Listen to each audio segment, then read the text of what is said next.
That night, I thought we were just going to watch a movie, like we always did. But I had no idea it would be the night everything changed between us. When my brother kissed me, I should have pushed him away. But I didn't. I let it happen. And maybe, deep down, I'd been waiting for it. I've shared a room with Mason for as long as I can remember. Growing up, it was bunk beds and glow-in-the-dark stars on the ceiling. Late-night whispers about monsters under the bed and who would win in a fight, Batman or Spider-Man. When we got older, the bunks came down, replaced by 2 twin beds on opposite sides of the room. Still, even after all these years, nothing about it felt weird. Until recently. I don't know when things started to change between us. Maybe it was last summer when I noticed he stopped calling me kid and started calling me pretty boy instead. Or maybe it was the way he looked at me now. Not like a brother, but like something else. Something dangerous. The air felt different when he walked into a room. Like it got heavier. Charged. He'd always been a bit of a flirt. Mason was the kind of guy who could say something wildly inappropriate and get away with it because he'd follow it up with a wink or a laugh that made you second-guess whether he was serious. He did that with me too. But lately, his teasing had started to feel less like harmless fun, and more like something else. Tonight was one of those nights. It was late, past midnight, and the house was silent except for the soft whir of the ceiling fan overhead. Our parents had gone to bed hours ago. Mason and I were lying on our beds, lights off, but the moonlight bleeding in through the curtains painted his outline in soft silver. We'd been talking about random stuff, girls, music, stupid TikToks, when he suddenly went quiet. I felt his gaze before I saw it. Then, with that familiar smirk in his voice, he said, "Wanna practice kissing?" I turned my head, blinking in the dark. "What? Girls love that soft, slow stuff," he continued, stretching his arms over his head. "You want to get good at it, you gotta practice. Just saying." I laughed, but it came out too high-pitched. "You're such an idiot. I'm just looking out for you, pretty boy," he teased. "Unless you're scared, I might be better than you." He chuckled like it was no big deal, but I couldn't see his face clearly. Couldn't tell if he was joking. My throat was dry. "Dude, you're messed up," he snorted. "Relax. I'm kidding. Jesus." But I wasn't relaxed. Not even a little. My chest was tight, and my palms were sweaty.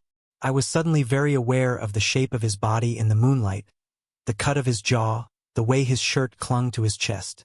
I rolled over onto my side, facing away from him. "Good night, Mason." "Night," he said casually. But the silence that followed wasn't casual. It was thick, heavy. I stared at the wall, trying to force my thoughts onto something else. Anything else.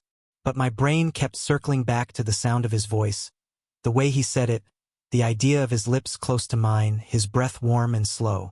Practicing. I hated myself for even thinking about it. Mason was my brother. But my body didn't seem to care. Heat pulled low in my stomach, and I bit the inside of my cheek, trying to push the thoughts away. Maybe he really was just messing around. He'd always teased me like that, called me pretty, joked about how all my friends had crushes on me. Once, he even said I had a model pout when I got annoyed. It was just how he was. He liked pushing buttons. But this felt different. Like he was pushing a button he wasn't supposed to know existed. I heard him shift in his bed. A soft sigh. Then, nothing. I closed my eyes, hoping sleep would drown out the thoughts. But it didn't. If anything, it made them worse. I remembered every time he called me beautiful. Every time he ruffled my hair or grabbed me in a hug that lasted just a little too long. The way his hands gripped my shoulders when we wrestled. How it always made my skin buzz in a way it shouldn't. My face burned. I shoved the blanket off. Too hot now. Too aware of everything. What if he wasn't kidding? That was the thought that wouldn't go away. It rooted itself in my chest and curled around my ribs like a vine. What if he'd meant it and then panicked? What if he was feeling the same confusion I was? Or worse, what if he knew exactly what he was doing? I hated how much I wanted to know the answer. The minutes dragged. The silence stretched. I thought he'd fallen asleep.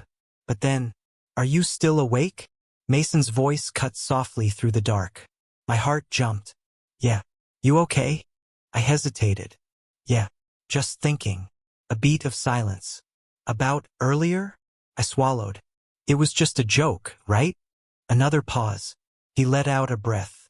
Yeah, man. Just messing with you. He didn't say anything else, and neither did I. But I didn't believe him, because his voice had trembled just a little when he said it. Because his breathing wasn't steady. Because I could feel his eyes on me again. And because, deep down, I wanted it not to be a joke. I shifted onto my back and stared up at the ceiling. The fan kept spinning, casting shadows across the room like slow-moving ghosts. My chest ached with confusion, guilt, and something I didn't want to name. I should have laughed with him, should have called him gross and thrown a pillow at him like I always did. But I didn't.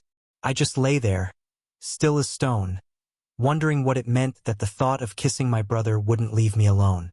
And worse, wondering what I would have done if he hadn't taken it back.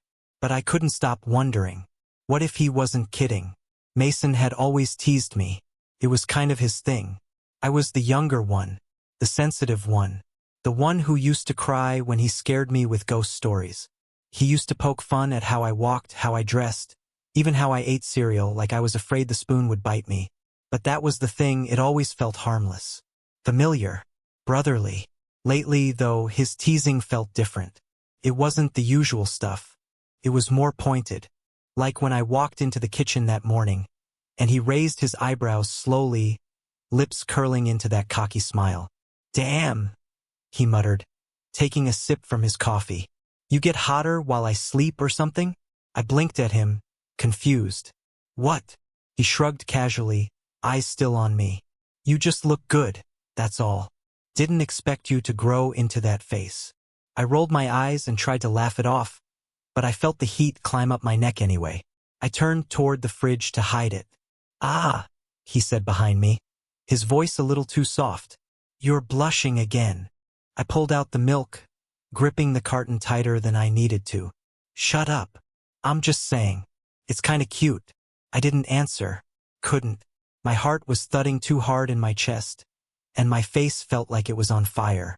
I poured cereal into a bowl, focusing on the clinking sound instead of the way Mason was still watching me, like I was something he wanted to take apart just to see what was inside. And maybe that was the worst part, because I didn't hate it. Later that day, we ended up outside.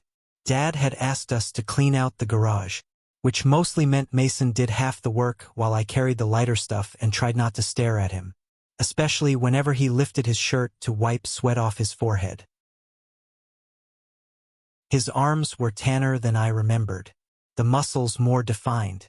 He'd been working out. At one point, he climbed up the ladder to reach some boxes and told me to hold it steady. Try not to get distracted by my ass, he called down. I laughed nervously, looking anywhere else. You're such a loser. I mean, I wouldn't blame you, he added. It's a great ass. He wiggled it for emphasis and I groaned. Oh my God, Mason. He laughed, loud and bright, and I felt something twist in my stomach. Not annoyance, not embarrassment, something darker, something I didn't want to name. When we were finally done, we collapsed in the living room, both shirtless, both exhausted.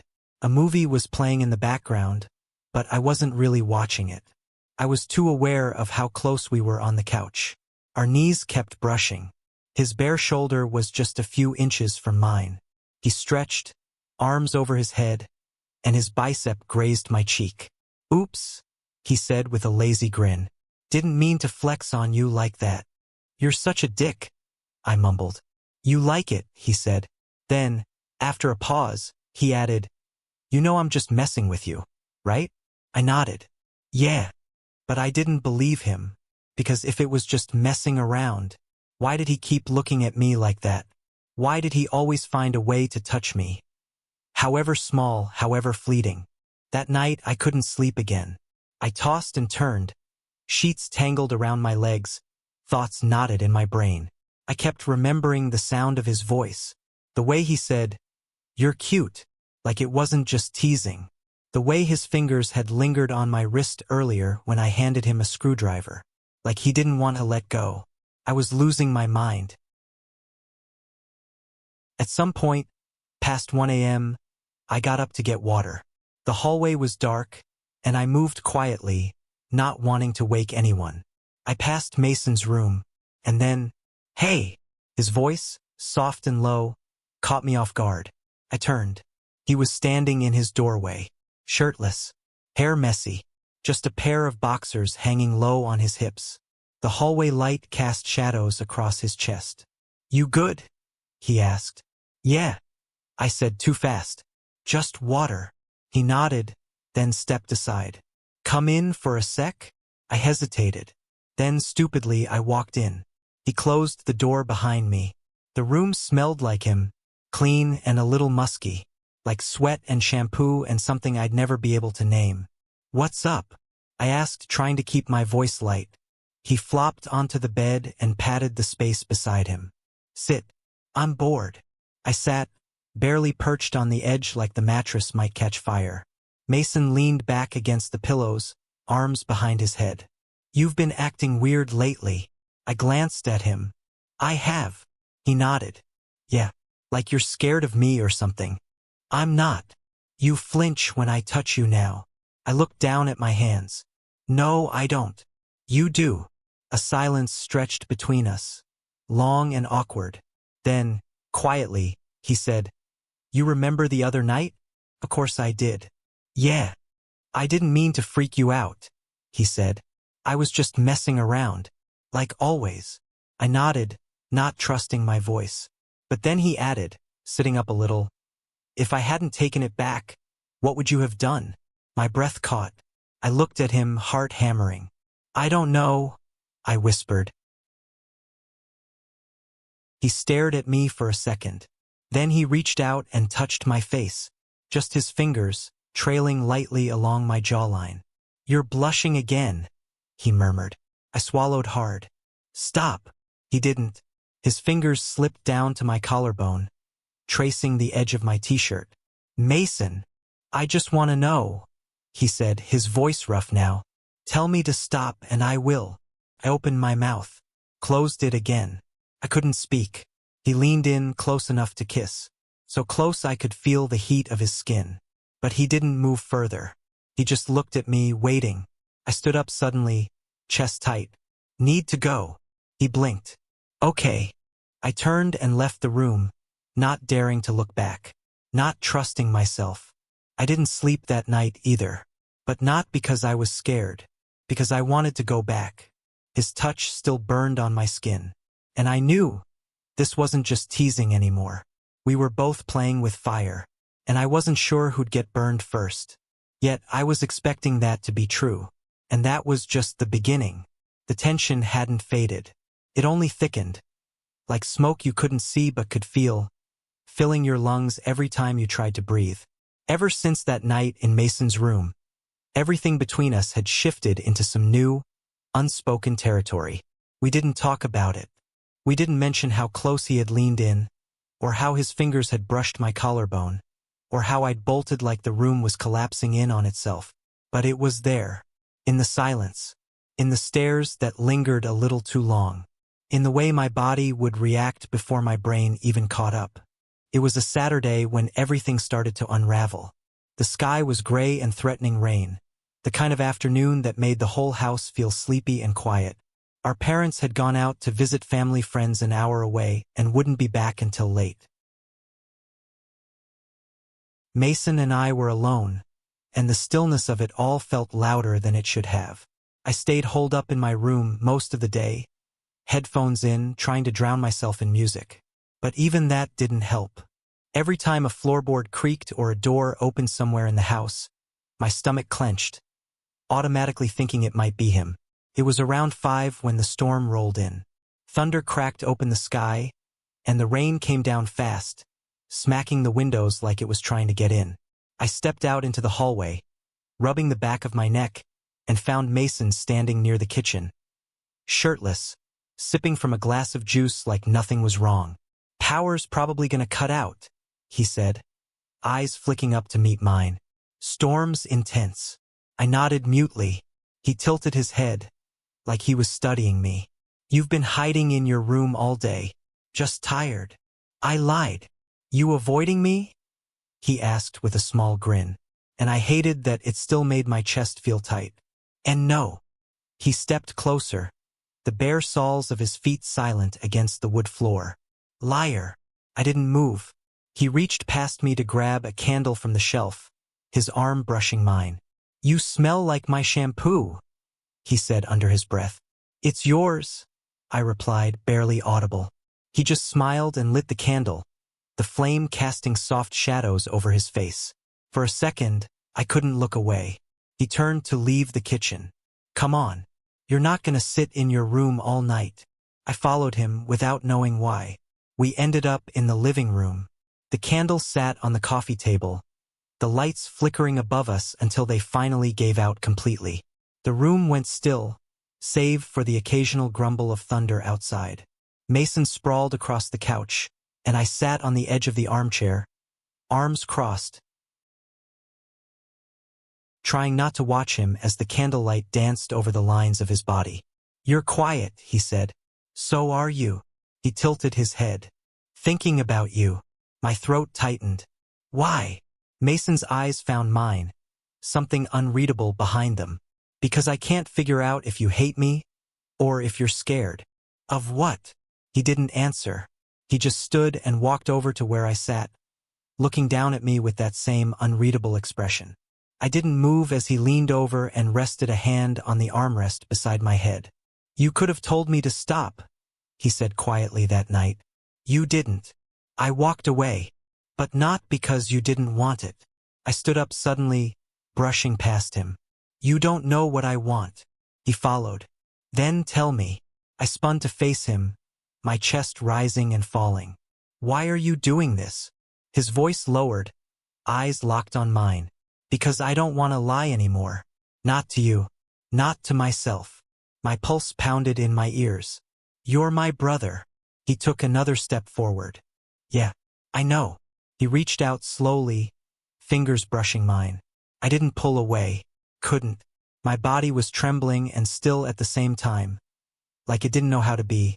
You're shaking, he whispered. I don't know what this is, I breathed. He moved in closer. Then let me show you. And then he kissed me. It wasn't fast. It wasn't rough. It was soft, slow, hesitant, like he was giving me time to change my mind. But I couldn't. My hand found his chest and stayed there, not pushing him back, just feeling his heartbeat echoing against my palm. When he pulled back, his eyes searched mine. Say something. I don't know what to say, I stammered. He gave me a half-smile. That's okay. The silence between us was louder now, stretched tight like a wire. He took my hand. Come here, he said, leading me toward the hallway. I followed, legs unsteady. We passed our parents' room, past the bathroom, until we stopped in front of his bedroom door. He turned to me. You don't have to come in. I said nothing, just nodded. He opened the door and stepped inside. I followed and closed it behind us. The candle in his room cast a golden glow, flickering across his desk, his bed, his walls covered in posters and old photos, some of us when we were kids. I stood awkwardly in the middle of the room while he sat on the bed, watching me. You okay? He asked. I nodded. Then I shook my head. No, I don't know. He reached out and I let him pull me closer. I stood between his knees, his hands resting on my hips. His thumbs brushed the edge of my shirt, and I shivered. We can stop any time, he said. I nodded. Okay. But I didn't stop him when he lifted my shirt. Didn't stop him when his hands slid up my sides, warm and rough and careful. Didn't stop him when he kissed my chest, my neck, my jaw, each one slower than the last, like he was learning me piece by piece. I closed my eyes. Let it happen. Let myself feel it. This was wrong. We both knew it. But there was something in the way he touched me that made everything else fall away. No guilt. No shame. Just heat and breath and want. He laid me down on his bed and hovered above me, his weight comforting rather than crushing. Our lips met again, deeper now. I kissed him back without thinking, my fingers threading through his hair. The thunder outside grew louder, echoing our own storm inside the room. Time blurred. Eventually, we lay there, side by side, our breath slowing, our hands still tangled together, like neither of us wanted to let go. Neither of us said a word. I didn't sleep that night. Not really. Mason fell asleep first, his chest rising and falling steadily beside me, one arm still slung over my stomach. I stared at the ceiling for what felt like hours, trying to process what had just happened. This wasn't just a kiss anymore. This wasn't teasing. This wasn't a joke. We'd crossed a line, and I didn't know what came next. The house groaned softly as the storm faded into quiet. His room smelled like skin and candle wax and something I couldn't name, but knew I'd never forget. When I finally got up and slipped out of the bed, Mason didn't stir. I stood at the door for a long time, looking back at him. I closed it gently behind me and went back to my room. But I didn't lie down. I just stood there, staring at my own reflection in the dark mirror across from the bed. I didn't know who I was anymore, and I didn't know what we'd just done. But I knew one thing. There was no going back. Not now. Not ever. And there was much yet to come. The morning after didn't come with lightness. It came with silence. The kind that didn't whisper peace, but screamed uncertainty. I woke up in my own bed, sheets twisted around my legs, my skin still marked with the warmth of his hands. I could still feel his breath on my neck, the way his lips lingered after each kiss, like he was asking permission with every touch, and I kept giving it. I didn't know what time it was. The storm had passed, leaving behind a sky the color of dishwater and a faint chill in the air that made everything feel heavier. I sat up slowly, like any sudden movement might unravel me. From down the hall I heard nothing. No footsteps, no voices, just the occasional creak of the old house settling. I didn't know where Mason was. I didn't even know if I wanted to see him, but I needed to. I moved quietly, patting down the hall barefoot. His door was slightly ajar. I paused outside, heart thudding loud enough to echo in my ears. I pushed the door open an inch more and peeked in. He wasn't there. The bed was unmade. Pillows tossed, blankets hanging off the edge. His scent still clung to the air, but the room was empty. I backed away, unsure of what I expected. A smile? A conversation? Some kind of explanation that would make this feel less impossible? Back in the kitchen, I found a folded piece of paper sitting beside the coffee pot. It had my name scrawled on it in his messy handwriting. Didn't want to wake you. Going out for a drive. Need time to think. Last night, we'll talk soon. No signature. No heart or smiley face. Not even a dash. Just cold, clean words that made my stomach twist. He needed time to think. I needed to not be alone. The day passed in a haze. I stayed in my room, headphones on, trying to distract myself with noise. But nothing stuck. I'd press play on a song and not even register it. My mind was replaying everything, every touch, every breath, every word we didn't say, but screamed through the way we moved. We didn't just cross a line. We erased it, and now there was no map for where to go. By the time the sun dipped low, I heard the front door open. My pulse jumped. I rushed to my bedroom door, pressing my ear against it like I was 12 years old again. Footsteps, slow, hesitant. Then a knock. I opened the door. And there he was. Mason stood there, hoodie on, hair tousled from the wind, eyes tired. "Hey," he said softly. "Hey." Neither of us moved. Then, after a beat, he asked, "Can we talk?" I stepped aside. He entered, hands shoved in his pockets, looking at the floor, the ceiling, anywhere but at me. "I didn't mean to leave like that," he said. I nodded. "It's fine." "It's not," he said, finally meeting my eyes. I panicked. "Me too." He sat on the edge of my bed. I stayed standing, arms crossed. "What do we do now?" I asked. He let out a breath. "I don't know. I wish I did." There was a pause. Then, "Do you regret it?" The question hit like a slap. I hesitated. "No," He looked up. I regret how confusing it is. How scared it makes me, I said. But not what we did. He swallowed. Me neither. He stood up slowly, stepping toward me. My heart was hammering. I thought maybe I ruined everything, he murmured. That I broke you. You didn't, I whispered. But I'm not okay. Not really. I don't expect you to be, he said. This is huge. It's not something we can just laugh off like one of my stupid jokes. No, I agreed. It's not a joke anymore.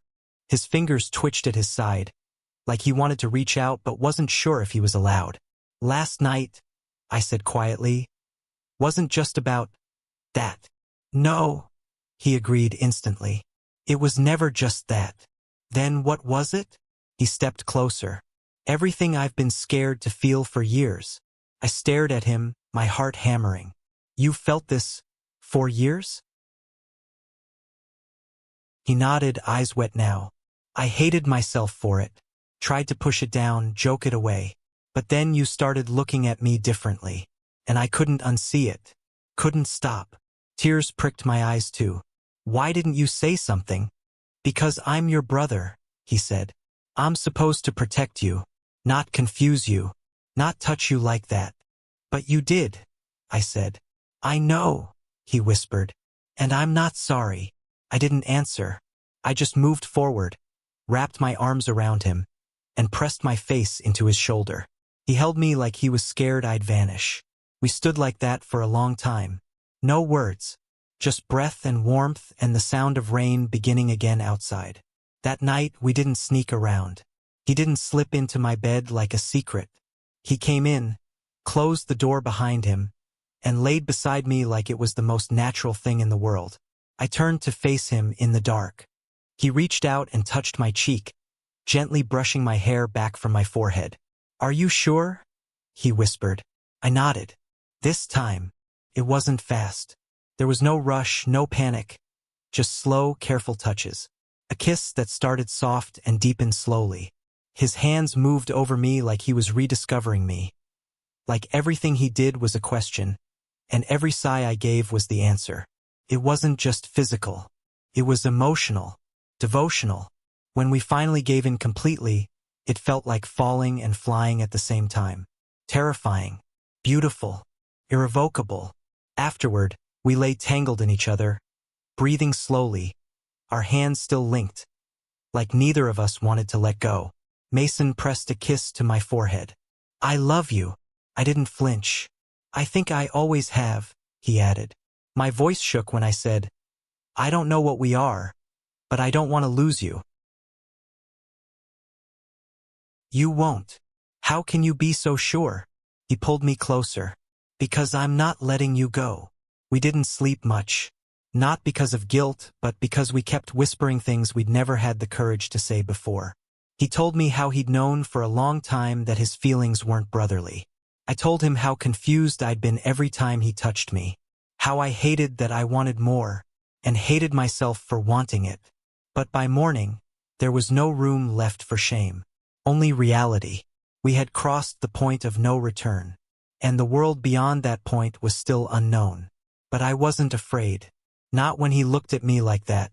Not when he kissed me again before slipping out of my room, whispering, Sleep, I'll cover for you.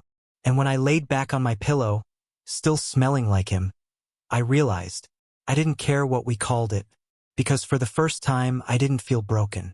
I felt chosen. I felt him, and he was mine, even if we could never say it out loud. It happened. We couldn't take it back. No matter how many days passed. No matter how many times I tried to pretend otherwise. I knew it was real. Raw. Permanent. A line crossed in fire. But Mason, he acted like I didn't even exist after that night. After everything we whispered to each other between breaths and skin and candlelight, he slipped back into his shell like none of it had ever happened. At first, I gave him space. Maybe he needed time.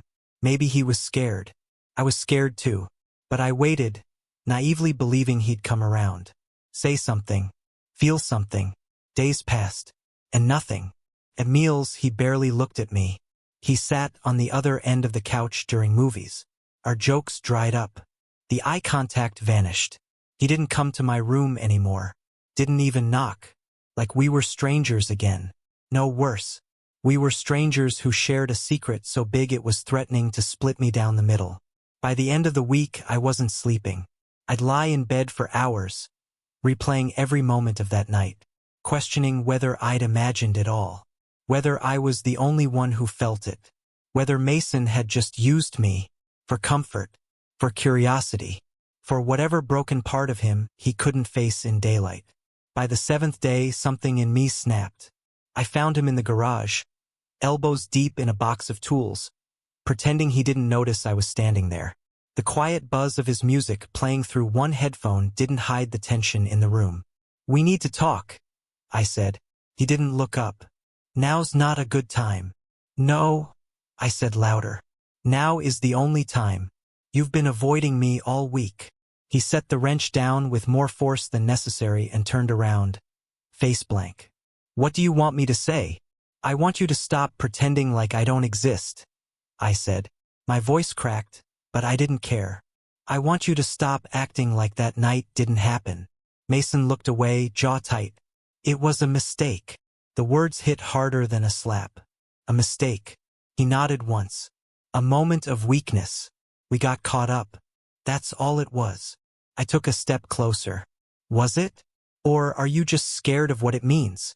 He didn't answer. I laughed bitterly. "God, you're such a coward." "I'm not a coward," he snapped, finally meeting my eyes. His voice was sharp, but there was something behind it. Something breaking.